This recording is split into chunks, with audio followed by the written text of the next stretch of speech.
So let's start. Chemical bonding में कल हमने sp3 hybridization, presence of d orbital का क्या रोल होता है, ये सब हमने सीखा था, है ना।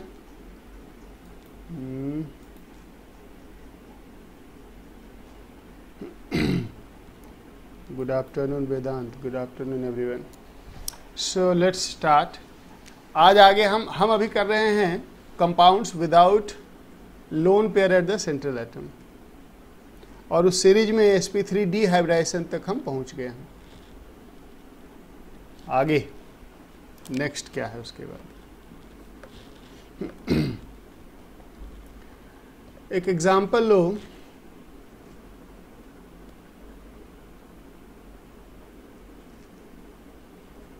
SF6 का है, सल्फर हेक्साफ्लोराइड का। सल्फर हेक्साफ्लोराइड देखो जरा कितने हैं इलेक्ट्रॉन पेयर वगैरह मालूम करो इसमें। सेंट्रल एटम पे नंबर ऑफ इलेक्ट्रॉन पेयर वगैरह मालूम करो। सेंट्रल एटम सल्फर, जिसके वैलेंस शेल में 6 इलेक्ट्रॉन, और फ्लोरीन को 1 इलेक्ट्रॉन चाहिए अपना ऑक्टेट पूरा करने के लिए, तो सभी 6 वैलेंस इलेक्ट्रॉन ऑफ सल्फर यहाँ पे यूज हो जाएगा फॉर फॉर्मिंग 6 बॉन्ड। और ये एक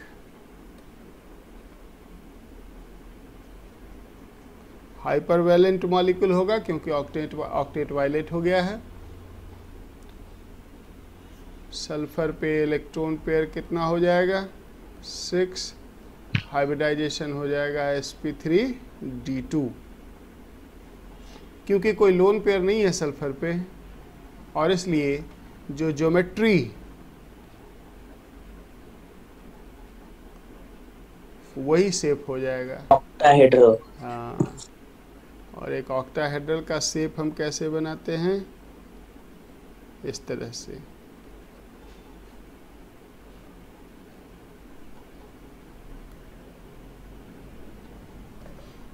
और यहाँ पे फ्लोरीन को रख देंगे।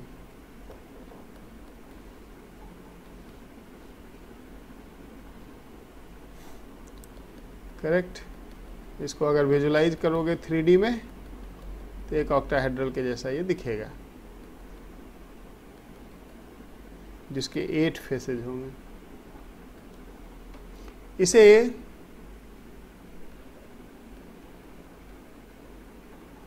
ऑक्टाहेड्रल या स्क्वायर बाई पिरामिडल भी कहते हैं।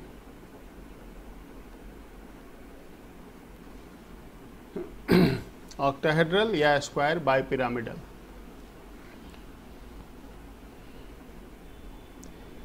क्या लगता है आपको SF4 SF6 के डाइपोल मोमेंट के बारे में, ये पोलर होगा या नॉन पोलर होगा, चेक करके बताओ जरा।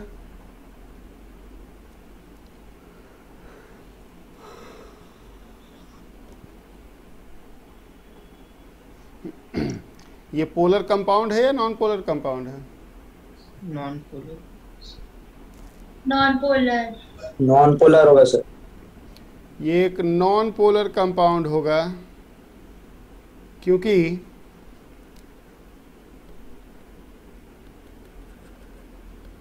स्क्वायर के प्लेन में ये 4 डाइपोल वेक्टर आपस में एक दूसरे को कैंसिल कर देगा या नहीं, इधर वाला इधर वाले को, इधर वाला इधर वाले को कैंसिल कर देगा, और ये ऊपर नीचे वाले आपस में एक दूसरे के पोलैरिटी को कैंसिल कर देंगे, तो नेट डाइपोल 0 हो जाएगा। तो SF6 एक नॉन पोलर मॉलिक्यूल है। इस तरह से एक एक करके हम देख रहे हैं डिफरेंट कैटेगरी ऑफ मॉलिक्यूल्स को। आगे बढ़ते हैं। नेक्स्ट, या एक और ट्राई कर लो, PF6 माइनस को जरा ट्राई करना। देखो जरा ये कैसा इसका शेप दिखेगा। आयंस का शेप हम कैसे मालूम करते हैं? इसे हम लिखेंगे PF5 plus F minus PF5।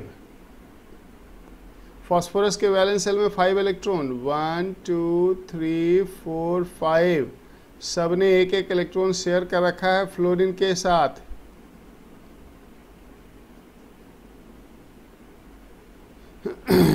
और साथ में एक फ्लोरीन और है जिसके ऊपर निगेटिव चार्ज है। न्यूट्रल फ्लोरीन के वैलेंस सेल में 7, तो निगेटिवली चार्ज फ्लोरीन के वैलेंस सेल में 8। आपको कल ही पढ़ाया था कि फास्फोरस 3rd पीरियड में है, it can violate octet rule. Phosphorus can violate octet rule. तो क्या होगा, यहाँ फ्लोरीन के वैलेंस सेल से एक लोन पेयर शेयर हो जाएगा। कहाँ पे? फास्फोरस के वेकेंट डी ऑर्बिटल में। फास्फोरस के पास तो ढेर सारे डी ऑर्बिटल हैं, खाली पड़े हैं वैलेंस सेल में। This is the only way to form a bond between this F minus and phosphorus. ये एक सिग्मा कोऑर्डिनेट बॉन्ड होगा।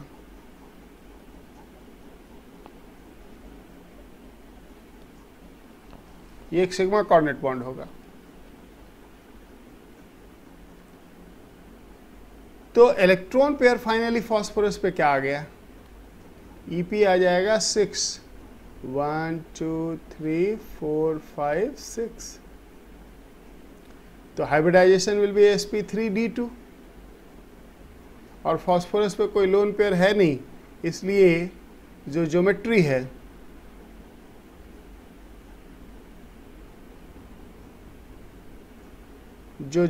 है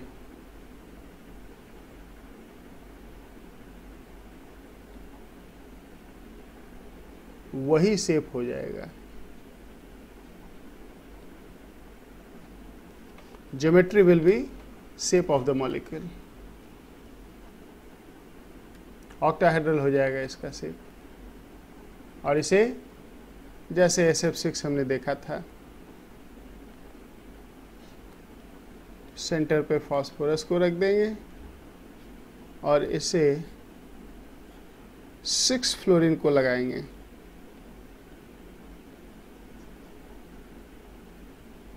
और ये कोऑर्डिनेट बॉन्ड एक्चुअली शेप में हम दिखाते नहीं हैं, चार्ज भी किसी एक एटम पे नहीं दिखाते हैं। PF6 माइनस ये केवल रफ वर्क है।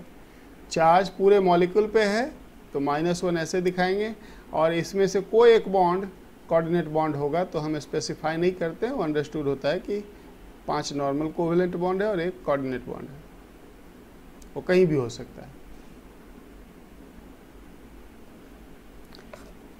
एक मॉलिक्यूल लो IF7, iodine heptafluoride. Iodine central atom जिसके वैलेंस सेल में 7 इलेक्ट्रॉन, और फ्लोरीन को चाहिए 1 इलेक्ट्रॉन। तो फ्लोरीन 1 इलेक्ट्रॉन शेयर करके अपना ऑक्टेट पूरा कर लेगा। आयोडीन काफ़ी नीचे जाके है पीरियोडिक टेबल में, इसके पास भरे हुए वेकेंट डी ऑर्बिटल हैं, इसके लिए ऑक्टेट का कोई लिमिट नहीं है, जितना चाहे बॉन्ड बना ले। और इसलिए ये सभी तरह से अपने सभी वैलेंस इलेक्ट्रॉन फ्लोरीन के 1-1 इलेक्ट्रॉन के साथ शेयर कर लेंगे। और इसलिए यहाँ पे इलेक्ट्रॉन पेयर 1 2 3 4 5 6 2 2 4 2 6, एक कम पड़ गया, एक फ्लोरीन, हाँ 1 इलेक्ट्रॉन को छोड़ ही दिया था। 6 7 हो जाएंगे, तो इलेक्ट्रॉन पेयर हो जाएंगे 7। हाइब्रिडाइजेशन हो जाएगा sp3d3। हाइब्रिडाइजेशन हो जाएगा sp3d3, कोई लोन पेयर नहीं है सेंट्रल एटम पे, और इसलिए जो ज्योमेट्री है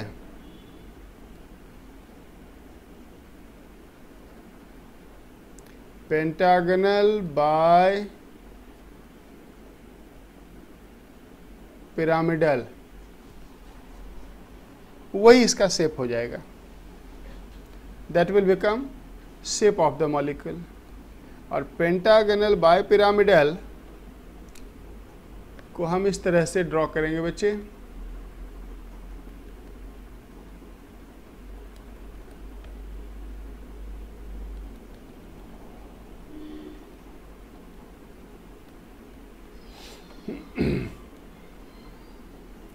आयोडीन, ये एक रेगुलर पेंटागन है, जानबूझ के थोड़ा इसको टेढ़ा मेढ़ा बनाया गया ताकि एक्सियल बॉन्ड को हम साफ साफ दिखा सकें इसमें, but it is a regular pentagon. Regular pentagon का मतलब सभी साइड इक्वल, सारे एंगल इक्वल।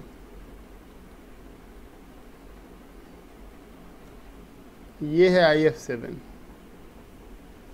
इसमें ये वाला जो बॉन्ड होगा ये 72 डिग्री का होगा, 360/5, लेकिन जो ये वाला बॉन्ड होगा वो 90 डिग्री का होगा। देखो एक बार फिर से वो सिचुएशन आ गया जो sp3d में था। sp3d में सभी बॉन्ड एक जैसे नहीं थे, कुछ बॉन्ड को वहां पे इक्वेटोरियल, कुछ बॉन्ड को एक्सियल बोला गया था। इसमें भी पेंटागन के प्लेन में जो बॉन्ड होंगे उन बॉन्ड्स को क्या कहेंगे, एक सेकेंड रुको,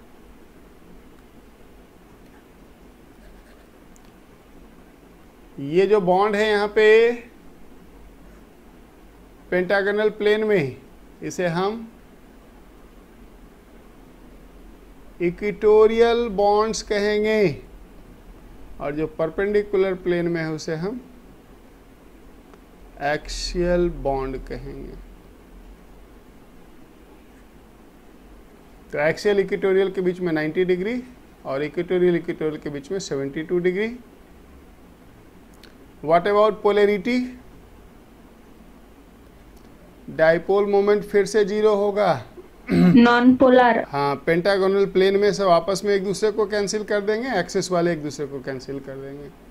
so it will be non polar molecule. यहाँ तक तो स्टोरी हो गई केमिकल बॉन्डिंग के फर्स्ट पार्ट का, जिसमें कि सेंट्रल एटम पे कोई लोन पेयर नहीं हो और उस केस में मॉलिक्यूल जो हैं उसका वही शेप हो जाता है जो ज्योमेट्री ऑफ हाइब्रिड ऑर्बिटल होता है। बट सर ये जो 3 फ्लोरीन हमने लेफ्ट साइड पे बनाया, सर हमें राइट साइड पे भी ड्रॉ कर सकते हैं ऐसे? कौन सा?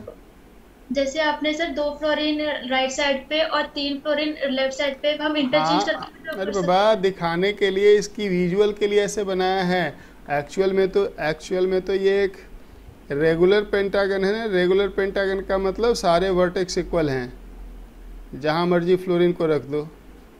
ओके सर, ये सारे पॉइंट्स इक्विवेलेंट हैं। Okay sir. ये सिर्फ विजुअल के लिए कि जब एक्सिस डालोगे तो ये बॉन्ड एक्सिस में न छिप जाए।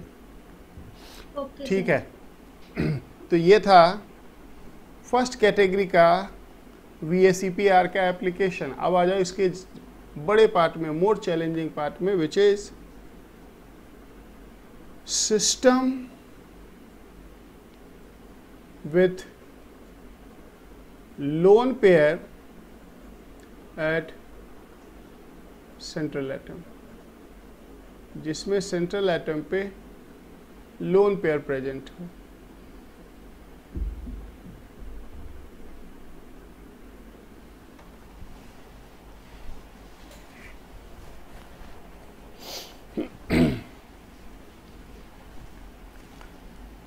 जिसमें सेंट्रल एटम पे लोन पेयर प्रेजेंट हो।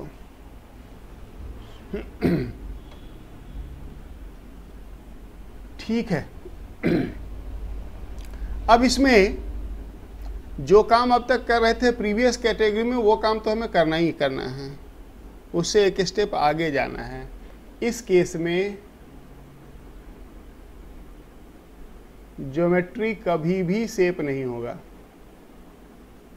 ज्योमेट्री ऑफ हाइब्रिड ऑर्बिटल कभी सेप नहीं होगा, क्योंकि इस बार अब क्या होगा, कुछ हाइब्रिड ऑर्बिटल में लोन पेयर भी प्रेजेंट होंगे और शेप में इलेक्ट्रॉन नहीं दिखता, शेप में क्या दिखता है, न्यूक्लियस दिखता है। जब हम कहते हैं मीथेन, सुन लो ध्यान से, जब हम कहते हैं कि मीथेन का शेप टेट्राहेड्रल है, तो इसका मतलब क्या होता है कि एक टेट्राहेड्रल के फोर कॉर्नर पे हमें 4 न्यूक्लियस दिख रहा है। ध्यान से सुनना, यहाँ पे हाइड्रोजन का न्यूक्लियस, यहाँ पे और यहाँ कार्बन का न्यूक्लियस। जब हम कहते हैं कि ये टेट्राहेड्रल है, इसका मतलब ये हुआ कि टेट्राहेड्रल के 4 कॉर्नर्स पे हमें 4 हाइड्रोजन का न्यूक्लियस दिख रहा है और उसके सेंटर पे कार्बन का न्यूक्लियस। इसका इलेक्ट्रॉन नहीं दिख रहा शेप में, शेप पे क्या दिख रहा है, पोजीशन ऑफ एटम। लेकिन अगर किसी हाइब्रिड ऑर्बिटल में एटम हो ही ना, लोन पेयर हो, तो वो नहीं दिखेगा शेप में, तब आपको सिर्फ यही 3 दिखेगा और ये वाला दिखेगा। तो जिसमें सेंट्रल एटम पे लोन पेयर हो, उसका शेप कैसे डिसाइड होगा, जरा सुन लो। क्या करना है, ज्योमेट्री ऑफ हाइब्रिड ऑर्बिटल, ये कौन है, कुंभरबार सर गलती से हो गया। अच्छा रुको, ज्योमेट्री ऑफ हाइब्रिड ऑर्बिटल में से लोन पेयर को रिमूव कर देना है, यानी लोन पेयर को हाइड कर लेना है, यानी कि लोन पेयर नहीं दिखेगा। तो बिना लोन पेयर को के जो बचता है, that is called shape.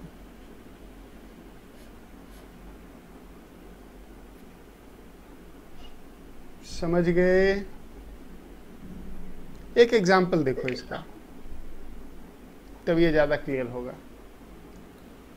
Late us take an example of ammonia. Ammonia में नाइट्रोजन है सेंट्रल एटम, जिसके वैलेंस शेल में होते हैं 5 इलेक्ट्रॉन। 3 चाहिए इसको अपना ऑक्टेट के लिए, और हाइड्रोजन के पास 1 होते हैं, और इसलिए ये हाइड्रोजन के साथ सिंगल बॉन्ड बनाएगा तो हाइड्रोजन का डबलेट पूरा हो जाएगा।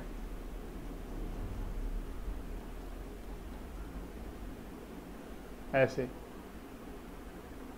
देखो, ऑक्टेट पूरा हो गया नाइट्रोजन का, 5 अपना, 3 शेयर किया, और हाइड्रोजन भी हीलियम कॉन्फ़िगरेशन ले लिया। लेकिन अब इस नाइट्रोजन पे अगर आपसे कोई पूछे इलेक्ट्रॉन पेयर, तो क्या बताएंगे, 3+1,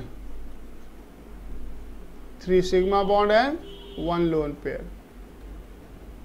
हाइब्रिडाइजेशन sp3, ज्योमेट्री टेट्राहेड्रल। इसका मतलब क्या हुआ कि जो 4 हाइब्रिड ऑर्बिटल, जो 4 sp3 हाइब्रिड ऑर्बिटल बन रहे हैं, वो कहाँ रहेंगे, टेट्राहेड्रल अरेंजमेंट में रहेंगे।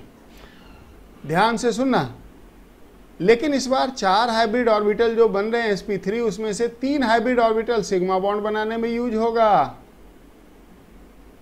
3 हाइब्रिड ऑर्बिटल सिग्मा बॉन्ड बनाने में यूज होगा, और 1 हाइब्रिड ऑर्बिटल में लोन पेयर रहेगा। कुछ इस तरह से नाइट्रोजन,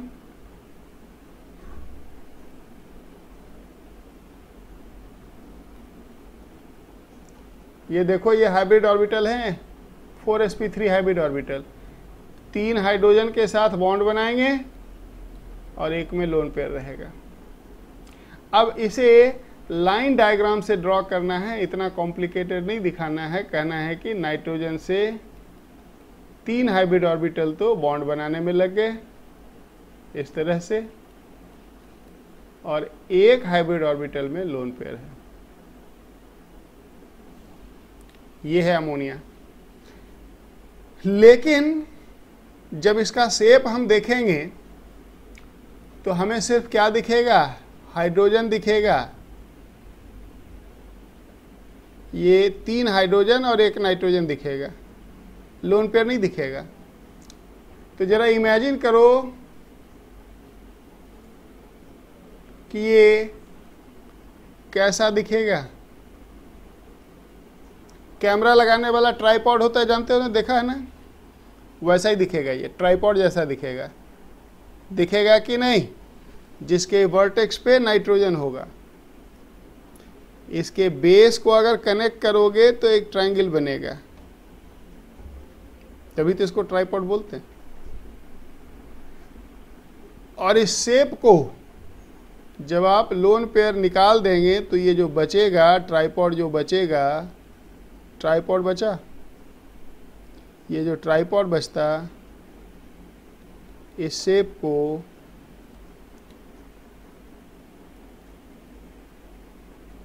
ट्रायगोनल पिरामिडल शेप कहते हैं, समझा। कई जगह पे सिंपल पिरामिडल भी लिख दिया जाता है, but more appropriate is trigonal pyramidal, यानी ट्रायंगल पे पिरामिड बना हुआ है, बेस ट्रायंगल है, उस पर एक पिरामिड बना हुआ है। समझ गए। तो कोई पूछे अमोनिया का शेप क्या है तो कहेंगे ammonia is trigonal pyramidal molecule. एक बात। दूसरी बात, जब हम मीथेन का केस ले रहे थे, जरा फिर से एक बार देखो, तो मीथेन में कार्बन के अराउंड इक्वल डिस्टेंस पे 4 बॉन्ड पेयर थे, और इसलिए इनके बीच का रिपल्सन आपस में बैलेंस था, और इसलिए कोई डिस्टॉर्शन नहीं था। ये बॉन्ड एंगल 109 डिग्री जो होता है टेट्राहेड्रल में। यहाँ पे वो सिचुएशन अब अमोनिया में नहीं है, इसको विजुलाइज करना, क्योंकि अब सभी इलेक्ट्रॉन एक जैसे नहीं हैं। इसमें 3 बॉन्ड पेयर है और 1 लोन पेयर है, और इलेक्ट्रॉन पेयर आपस में रिपेल करते हैं, रिपल्सन करते हैं, क्योंकि लाइक चार्ज होते हैं।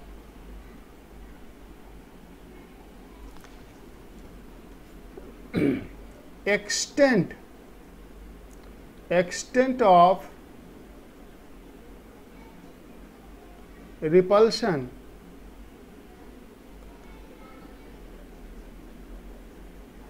between various types of electron pairs कैसा होता है। लोन पेयर के बीच में सबसे ज़्यादा रिपल्सन होता है। 2 लोन पेयर आपस में मैक्सिमम रिपल्सन करते हैं, काफ़ी ज़्यादा होता है। फिर उसके बाद नंबर आता है लोन पेयर बॉन्ड पेयर के बीच, और सबसे कम रिपल्सन होता है बिटवीन 2 बॉन्ड पेयर। अब इससे होगा क्या, अमोनिया के रेफरेंस में समझेंगे। अमोनिया में नाइट्रोजन के अबाउट यहाँ लोन पेयर है, और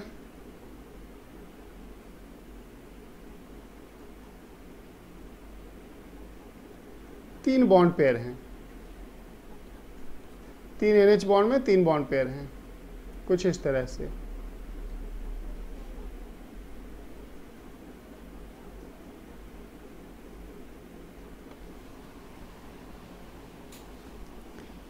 तो यहां पे जरा अब इसको 3D में विजुलाइज करना। ये लोन पेयर तीनों बॉन्ड पेयर को सिमेट्रिकली ऊपर से रिपेल करेगा या नहीं, ऐसे है ना। तो यहां से तीनों बॉन्ड पेयर को इक्वल फोर्स से रिपेल करेगा, जिसे हम कहेंगे loan pair bond pair repulsion. इसमें लोन पेयर नहीं है, क्योंकि उसके लिए कम से कम 2 लोन पेयर चाहिए, एक ही है इसमें। इस lone pair bond pair repulsion को अपोज कौन करेगा? इनके बीच का आपस का रिपल्सन, ये अपोजिट डायरेक्शन में फोर्स लगाएगा। Bond pair repulsion. क्योंकि lone pair bond pair repulsion का मैग्नीट्यूड ज़्यादा होता है बॉन्ड पेयर से, तो रिजल्टेंट फोर्स डाउनवर्ड डायरेक्शन में आ जाएगा। विजुलाइज करना, रिजल्टेंट फोर्स डाउनवर्ड डायरेक्शन में, और उससे होगा क्या? वो फोर्स ये तीनों बॉन्ड को दबा देगा, पास ला देगा। बात समझते हो? ऊपर वाला फोर्स स्ट्रांग है, नीचे से जो फोर्स लग रहा है वो वीक है, तो नेट फोर्स तो डाउनवर्ड ही आ जाएगा। और नेट फोर्स डाउनवर्ड आने से क्या होगा? ये सभी बॉन्ड अंदर के तरफ पुश हो जाएंगे, जिसका रिजल्ट क्या होगा? जिसका रिजल्ट आप देख सकते हो, विजुअल में दिखाने की थोड़ी कोशिश हो रही है कि पहले के कंपैरिजन में अब ये बॉन्ड्स पास आ गए हैं और यहाँ पे इससे दूर हो गए हैं। तो अगर बॉन्ड पास आएंगे बच्चे, तो इनके बीच का एंगल कम हो जाएगा। अब ये 109 नहीं रह जाएगा। जब बॉन्ड पास आएंगे तो उनके बीच का एंगल कम होगा, और एक्चुअल में अमोनिया में ये 107 होता है। ज़्यादा नहीं डिक्रीज होता, 2 डिग्री डिक्रीज हो गया। होना कितना चाहिए था? कारण greater magnitude of this force. इसको कहते हैं बॉन्ड एंगल डिस्टॉर्शन।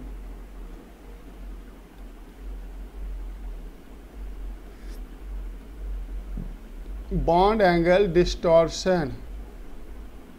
अब बॉन्ड एंगल डिस्टॉर्ट हो गया, जितना थ्योरेटिकली प्रेडिक्ट कर रहे हैं उतना नहीं होगा, कम हो गया। It is compression of bond angle.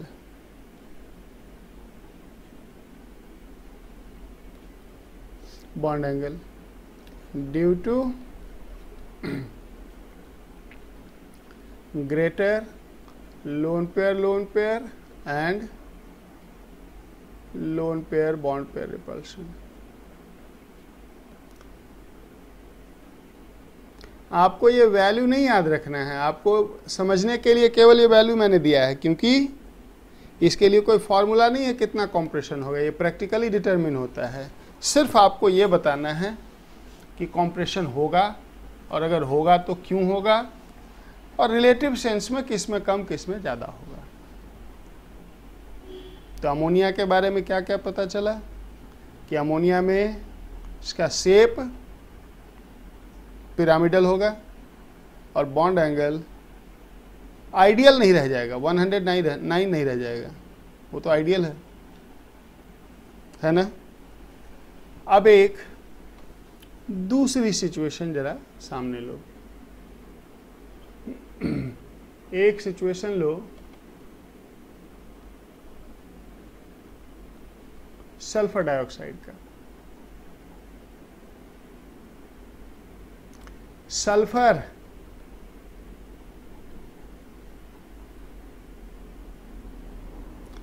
जिसके वैलेंस सेल में 6 इलेक्ट्रॉन, ऑक्सीजन के वैलेंस सेल में भी 6 इलेक्ट्रॉन है ना।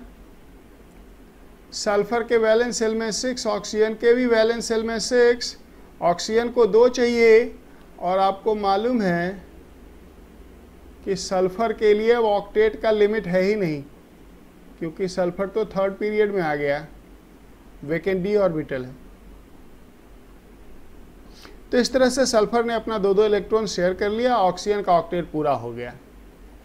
क्या बताओगे इलेक्ट्रॉन पेयर यहाँ पे? जल्दी बताओ मुझे। SO2 में सल्फर पे इलेक्ट्रॉन पेयर क्या है? 8 इलेक्ट्रॉन पेयर पूछ रहे हैं। 8 और 9 3 3 होगा। आउट। 3। 2 सिग्मा बॉन्ड और एक लोन पेयर, ये पाई बॉन्ड है जिसको नहीं गिनना होता है। तो इलेक्ट्रॉन पेयर आ गया 3। Hybridization, geometry, geometry triangular planar है ना बच्चे? Triangular planar. Yes sir. अब जरा सुनो ध्यान से। ट्रायंगुलर प्लेनर जो होता था ज्योमेट्री, उसमें क्या होता था कि इक्विलैटरल ट्रायंगल बनाते थे और उस इक्विलैटरल ट्रायंगल में सेंटर पर रख देते थे सेंट्रल एटम को, वर्टिसेज पर रख देते थे बाकी एटम को।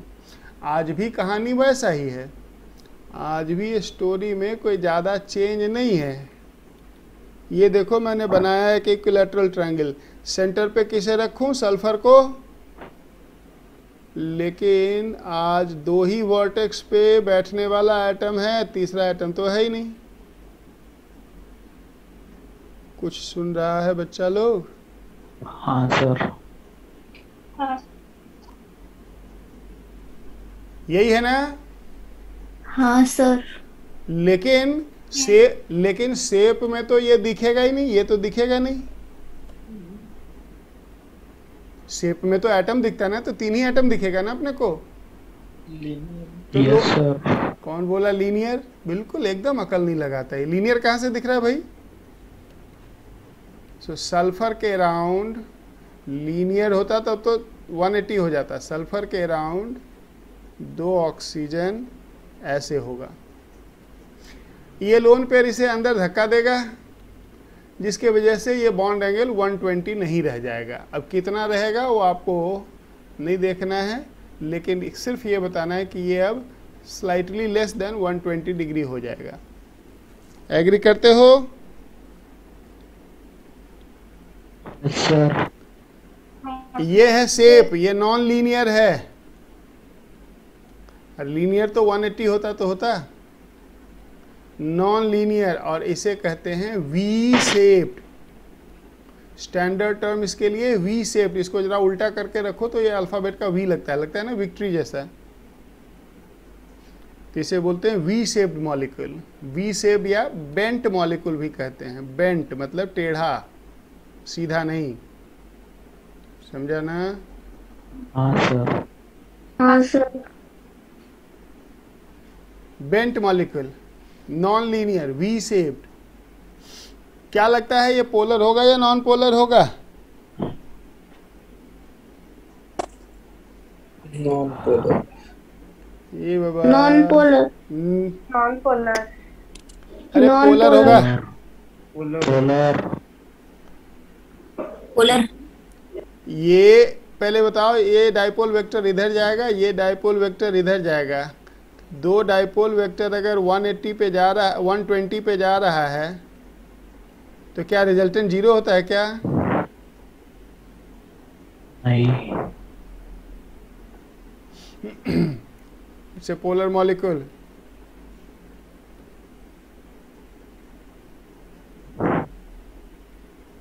अभी इसमें ये भी इतना वेक्टर नहीं आता तो मैं कुछ नहीं कर सकता इसमें। So it's a polar molecule. Sulphur dioxide is a polar covalent molecule. एक और मॉलिक्यूल लेंगे इसी सीरीज में, या पहले मुझे अब ये बताओ, NH3 and NF3। NH3 and NF3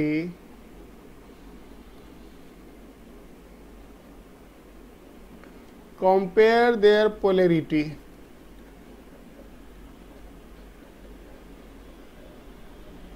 इनकी पोलैरिटी कंपेयर करना चाहते हैं। 1 मिनट आपके पास है, जल्दीबाजी में बिल्कुल आंसर नहीं चाहिए, कोई रेस नहीं जीतना है। कुछ काम करेंगे, पेपर पे कुछ रफ वर्क करेंगे and then you will answer it.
कुछ आया रिजल्ट?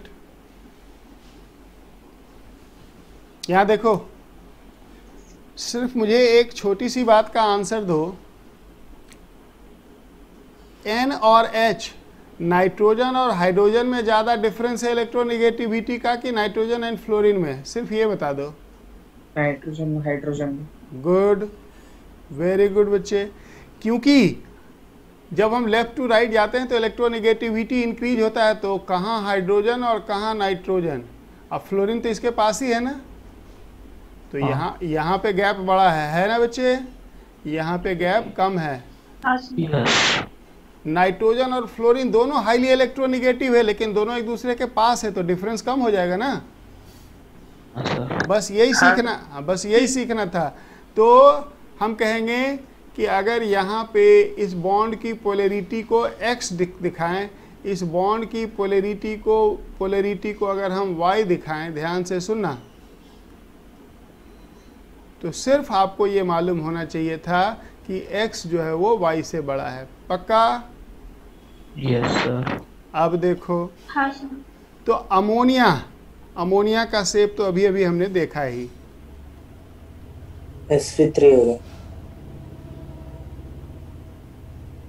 अब यहाँ से थोड़ा थोड़ा अब चीज़ों को फास्ट करना शुरू करेंगे कि NH3 और NF3 दोनों का स्ट्रक्चर एक जैसा होगा। बताओ होगा कि नहीं? क्योंकि हाइड्रोजन के जगह फ्लोरीन आ जाएगा, हाइड्रोजन के जगह फ्लोरीन आ जाएगा। हाँ। जैसे हाइड्रोजन एक बॉन्ड बनाता है, फ्लोरीन भी एक ही बॉन्ड बनाता है। अब NH बॉन्ड का जो पोलैरिटी है, NH बॉन्ड का जो डाइपोल वेक्टर है, वो टुवार्ड्स नाइट्रोजन होगा कि नहीं? Nitrogen is more electronegative, towards nitrogen होगा। समझ रहे हो? तो इन तीनों का रिजल्टेंट 3D में इसके बीच से निकलेगा। ये बात समझ में आया आपको? आप इमेजिन करो इसको पिरामिड जैसा, तो पिरामिड में नाइट्रोजन से एक परपेंडिकुलर ड्रॉ करो नीचे के तरफ, उसी परपेंडिकुलर के अलॉन्ग रिजल्टेंट होगा ना? अरे होगा कि नहीं? जबकि NF3 में शेप तो वही है, लेकिन डाइपोल का डायरेक्शन एक तो अपोजिट होगा, क्योंकि fluorine is more electronegative than nitrogen. Dipole का डायरेक्शन अपोजिट हो जाएगा। अरे होगा कि नहीं? क्योंकि fluorine is more electronegative than nitrogen. और इन तीनों का रिजल्टेंट अब इस डायरेक्शन में होगा। बताओ होगा कि नहीं? Yes sir. और ये रिजल्टेंट इससे कम होगा, क्योंकि y is smaller than x। ये x है, ये y है। Resultant less than that of ammonia. बताओ होगा कि नहीं? तो कौन ज्यादा पोलर हो गया? अमोनिया। समझ गए सभी लोग? अब एक मॉलिक्यूल लो, वाटर। जल्दी से सेंट्रल एटम पे इलेक्ट्रॉन पेयर वगैरह मालूम करके बताओ, जल्दी से फटाफट। सेंट्रल एटम पे इलेक्ट्रॉन पेयर जल्दी से काउंट करके बताओ। ये सब काम अब सेकंड में होना चाहिए, 1 सेकंड में हो जाना चाहिए। वेरी गुड बच्चे। ऑक्सीजन के वैलेंस शेल में 6 इलेक्ट्रॉन, 2 इलेक्ट्रॉन शेयर हो जाएंगे हाइड्रोजन के साथ। हाइड्रोजन का हीलियम का कॉन्फ़िगरेशन और ऑक्सीजन का ऑक्टेट पूरा हो गया। तो सेंट्रल एटम पे इलेक्ट्रॉन पेयर हो जाएंगे 4, 2 + 2 4। हाइब्रिडाइजेशन ज्योमेट्री टेट्राहेड्रल होगा। ज्योमेट्री, ध्यान से सुनना मेरी बात को। टेट्राहेड्रल ज्योमेट्री, ऑक्सीजन पे टेट्राहेड्रल ज्योमेट्री जिसमें 2 हाइब्रिड ऑर्बिटल में लोन पेयर रहेगा, 2 हाइब्रिड ऑर्बिटल में लोन पेयर रहेगा और 2 हाइब्रिड ऑर्बिटल बॉन्ड बनाएगा। ये देख लो, मैंने 2 हाइब्रिड ऑर्बिटल दिखाया जिसमें लोन पेयर है, 3D में विजुलाइज करना, और 2 हाइब्रिड ऑर्बिटल जो कि बॉन्ड बना रखा है। समझ गया? अब देखो क्या होगा। लोन पेयर में रिपल्सन सबसे ज्यादा होता है ना? हाँ। Then lone pair bond pair, और फिर आ गया बॉन्ड पेयर। और इसमें 2 लोन पेयर है तो सबसे पहले तो इनमें आपस में ही एक स्ट्रॉन्ग रिपल्सन होगा, और स्ट्रॉन्ग रिपल्सन से क्या होगा, ये दोनों एक दूसरे से दूर हो जाएंगे, गेट्स डिस्टेंट, और एक दूसरे से दूर होने के चक्कर में क्या होगा, ये इसके पास आ जाएगा। अरे बताओ, आएगा कि नहीं? Yes sir. और अगर इसके पास आएगा तो इसको डराएगा, कहेगा चलो अंदर जाओ। यानी कि इसमें जो कॉन्ट्रैक्शन होगा बॉन्ड एंगल का, वो अमोनिया से भी ज्यादा होगा, समझते हो? क्योंकि अमोनिया में तो एक ही लोन पेयर था डराने वाला, यहाँ तो ये 2 लोन पेयर पहले तो खुद ज्यादा स्पेस ले लेगा और दोनों हाइड्रोजन को कंप्रेस कर देगा अंदर के तरफ। यानी कि यहाँ पे जो बॉन्ड एंगल होगा, बॉन्ड एंगल को यूजुअली अल्फा से डिनोट करते हैं, यहाँ जो अल्फा होगा, समझने की चीज है ये सब। यहाँ जो बॉन्ड एंगल होगा alpha, bond angle alpha will be less than 109 degree. ये आइडियल बॉन्ड एंगल होता है टेट्राहेड्रल में, less than 9 degree, 100, even smaller then in ammonia, that is important.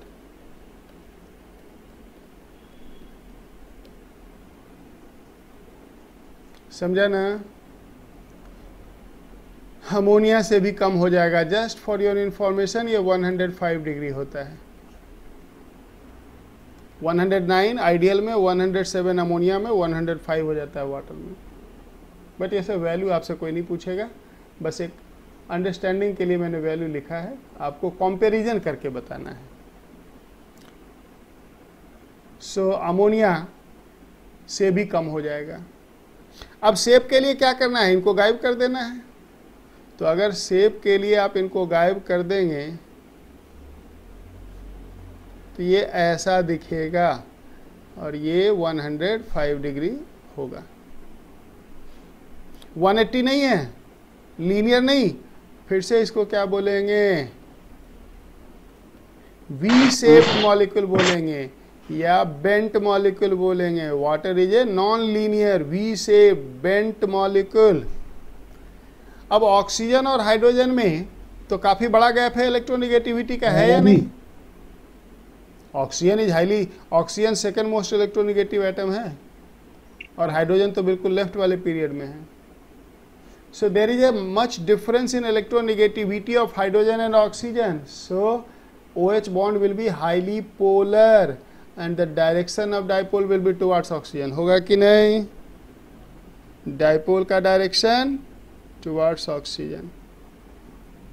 यानी कि 2 वेक्टर अब 105 डिग्री पे है, तो 2 वेक्टर अगर इक्वल मैग्नीट्यूड का 105 डिग्री पे हो जाए तो इसका रिजल्टेंट इसके बीच से निकलता है, जानते हो, ये। और इसलिए कहेंगे कि ये हाईली पोलर मॉलिक्यूल है। अगर ये 180 होता तो 0 हो जाता, कैंसिल हो जाता ना बच्चे? अगर बॉन्ड एंगल 180 होता तब तो दोनों वेक्टर कैंसिल कर देता ना एक दूसरे के मैग्नीट्यूड को। तो ये है, वाटर एक हाईली पोलर मॉलिक्यूल है। समझ गया सभी लोग?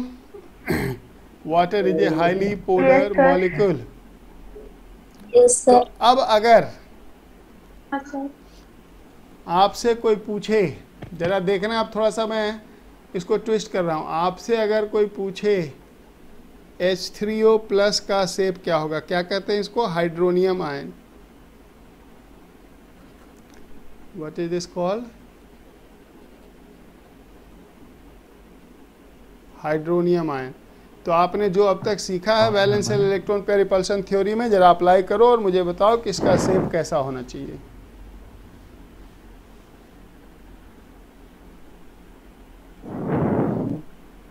हाइड्रोनियम आयन कैसा होना चाहिए?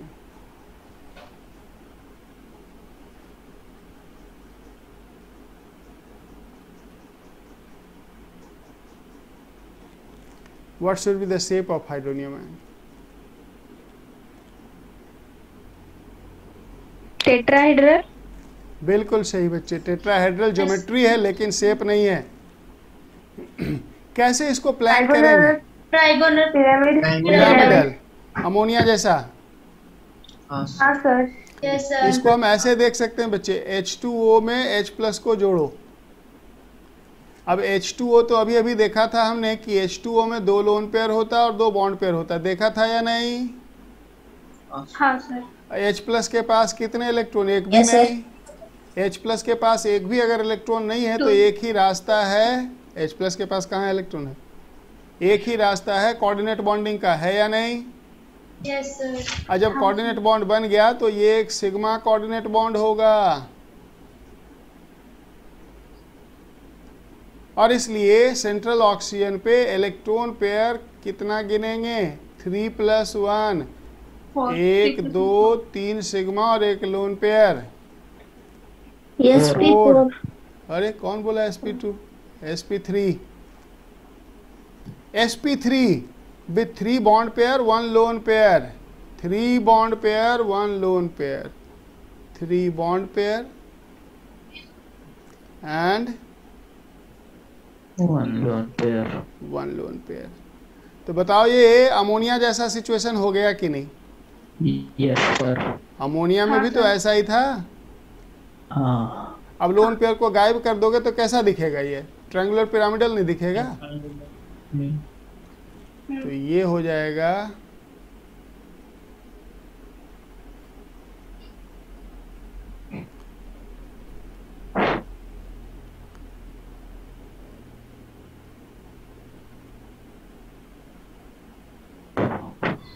ट्रायंगुलर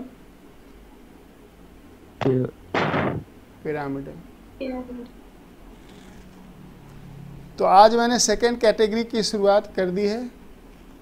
ये थोड़ा ज़्यादा चैलेंजिंग है, कल इसके बारे में और हम बात करेंगे। तो केमिकल बॉन्डिंग में मज़ा आ रहा है बच्चों को? हाँ सर। पक्का? Yes sir. चलो ठीक है बच्चे, तो फिर मिलते हैं कल, इसको आगे बढ़ाएंगे। इसमें अभी और इसी तरह के चैलेंजेस ढेर सारे। रिकॉर्डिंग डाल। ठीक है, कल वाला तो भेज दिया था ना शायद? हाँ सर। चलो, सर पीरियोडिक टेबल के नोट्स। अरे बाबा, देखता हूँ, कर रहा हूँ।